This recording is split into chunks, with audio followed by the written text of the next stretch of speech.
ஜனவரி 11 பிற்பகல் 1:30 மணிக்கு இட்லி கடை சூப்பர் ஹிட் திரைப்படம். கனகதுர்கா தாயே, என் சின்னையா எனக்காக இந்த தலப்பொங்கலை சிறப்பா ஏற்பாடு பண்ணணும்னு நினைக்கிறாரு. ஆனா இது எப்படி நடந்து முடியும்னு தான் எனக்கு கவலையா இருக்கு.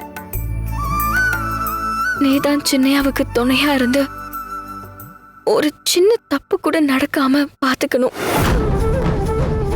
ஏதோ ஒரு ரூபத்துல நான் தான் துர்கான்னு அவருக்கு நீ உணர்த்தணும். அதுக்காக தான் பொங்கல் செஞ்சு படையல் வச்சிருக்க.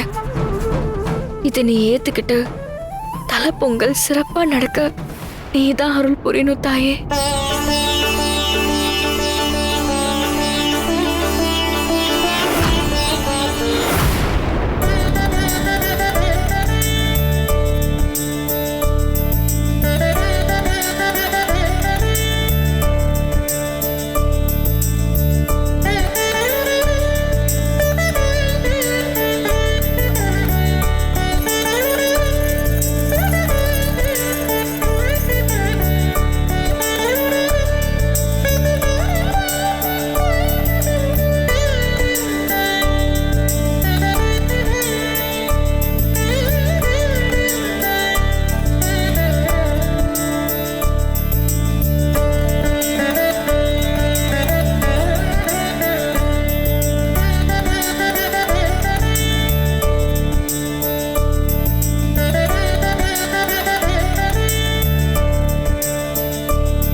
வதந்தி ஜனவரி 14, 15, 16 தேதிகளில் பிற்பகல் 1:30 மணிக்கு நமது கலைஞர் தொலைக்காட்சியில்.